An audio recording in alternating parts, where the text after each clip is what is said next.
So in this lecture, now we will solve the particle in a box in 1D. So remember, we are dealing with a 1D box. Okay, so the box is actually one dimensional, and we'll use the Schrodinger equation that we have studied to solve this system. So what is Schrodinger equation? Let me write it down. So this is a Schrodinger equation. Now, so this part is the kinetic energy part of the Schrodinger equation. Okay, and this part is the potential energy part of the Schrodinger equation.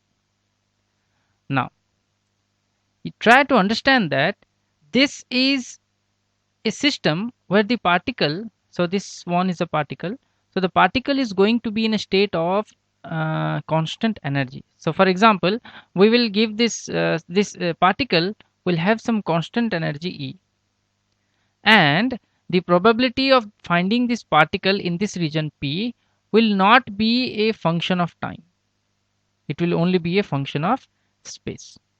So this is indirectly a stationary state problem. uh, this is like, um, you can just connect this with, consider you have a nucleus and you have an electron.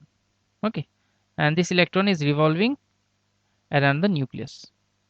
So this is a 3D example where the electron is confined in a 3D potential, and that potential is created by the nucleus. So however, this part here, the electron is not confined by a 3D potential, but it is confined in a 1D box where both sides the potential does not allow it to cross its path. So the electron is actually bounded between a region, say this is 0 to L. So length of the box is L. Now, since the energy of the electron will be constant, it's not going to be a function of time. So this is like we are dealing with a stationary state. And as I've discussed in the earlier lectures, whenever you are dealing with a stationary state problem, then you never write I h cross del psi by del t this side. What you should write? So you should write E psi. Okay. So you should write what? You should write E psi. And E defines the energy of the quantum particle which is confined in the box. Now, the potential part. When the particle, so this particle is in a box and the box is bounded both sides by an infinite potential. So when the particle is within the box, okay, I mean when the particle is in this area, so this area, here the particle is not experiencing any potential. So when the particle is in the box, it is not experiencing any potential. Hence, this part is going to be 0. This part will be 0 because it's not experiencing any potential. So what is now the final Schrodinger equation for the particle in a box? So we will have this kinetic term with us, and on the other side we'll have the usual E psi with us, that equals to E psi, and we won't have any other term. Agreed? Now, okay, now this equation can be written in a more beautiful form. So this is equation can be written as, so d square psi divided by dx square. So keep it this side. You know the psi is a function of x. I'm not writing it. And this side we will have a minus k square psi. Okay. Now you would say from where the k square has come. So k square is just a definition. So what is the definition of k square? Here k is root over of 2m E by h cross. So as you can clearly see that this k is not something new. It is made up of the mass E and h cross. Now the mass here, what is the mass here? The mass here is the mass of the particle. So now if you look at this equation is very simple. Okay, so remember that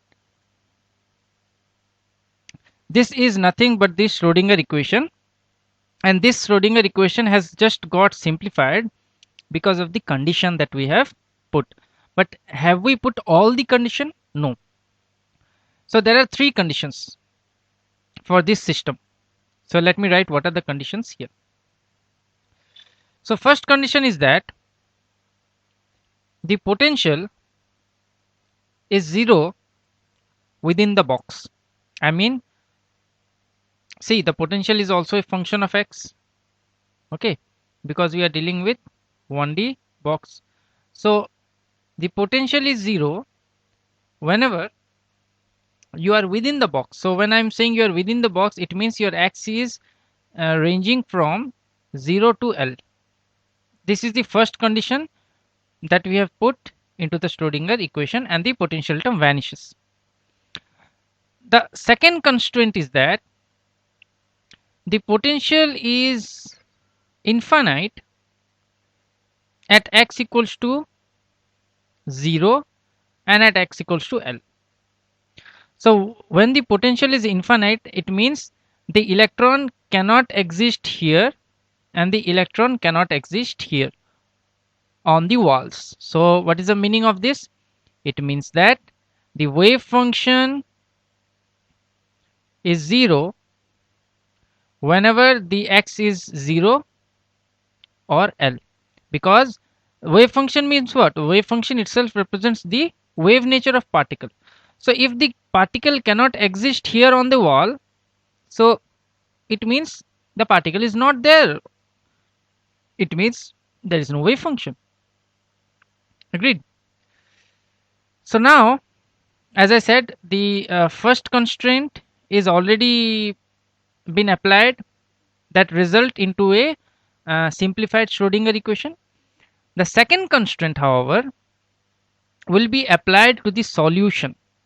Okay, will be applied to the solution, but we have not yet calculated the solution. So let us find the solution. Now, if you look at this differential equation, then can you just tell me what will be psi of x? Can you just guess a value of psi of x? A function, if I differentiate it twice, okay, if I differentiate it twice, then I'll get a minus k square and the same function again. Agreed? Let me repeat.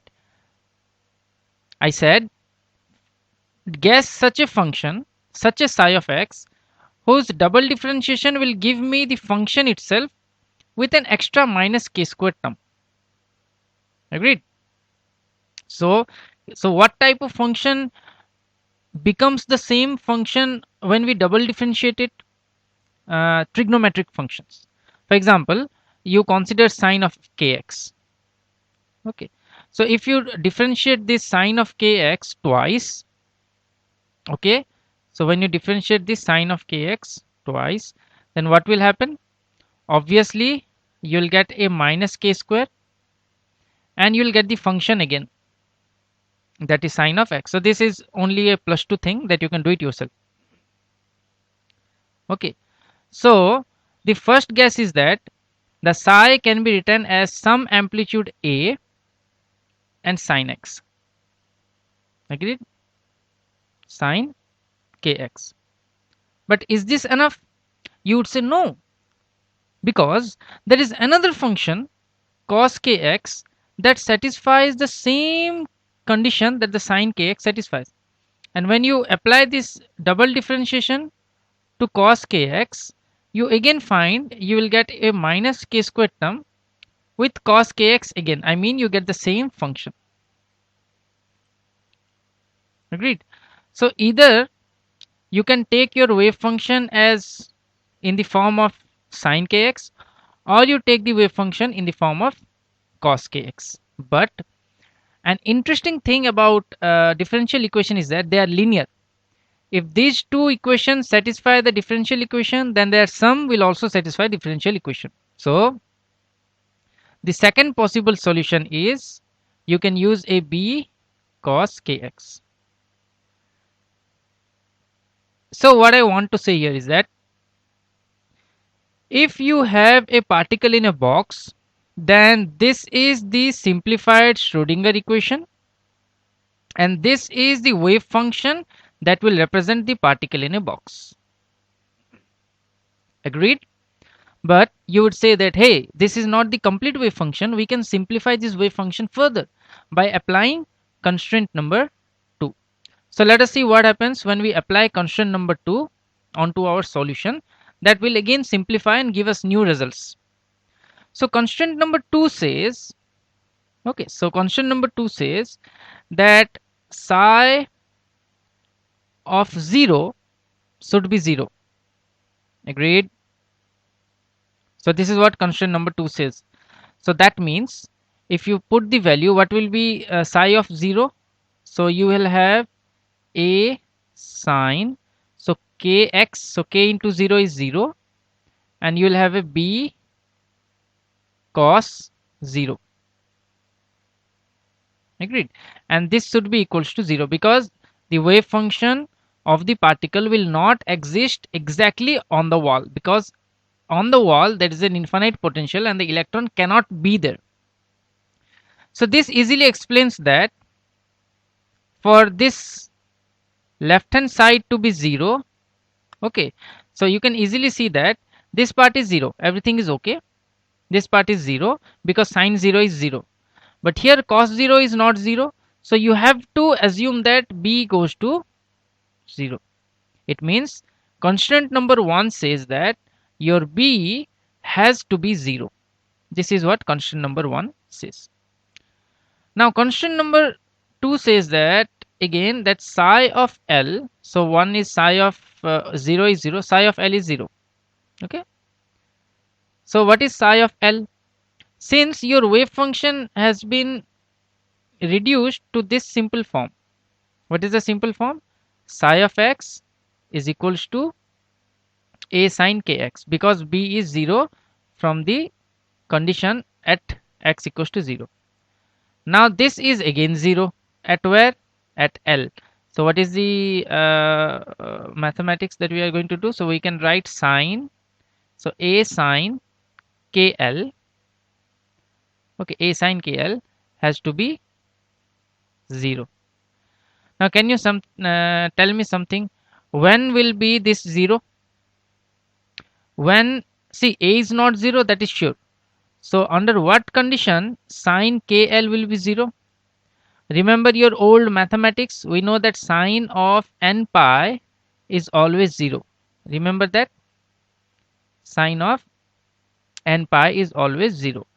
As a result of which I can write that only when kl is sum n into pi, only then the wave function will be 0 at L. That means your k will assume a value n pi by L. This is a result which is mind blowing. Okay, you are looking not at a simple mathematics, but you are looking at a very strong mathematics here, and it says it contains a lot of crazy information inside it. Okay, and in the next lecture we will see what this crazy information is encoded in this one particular mathematics.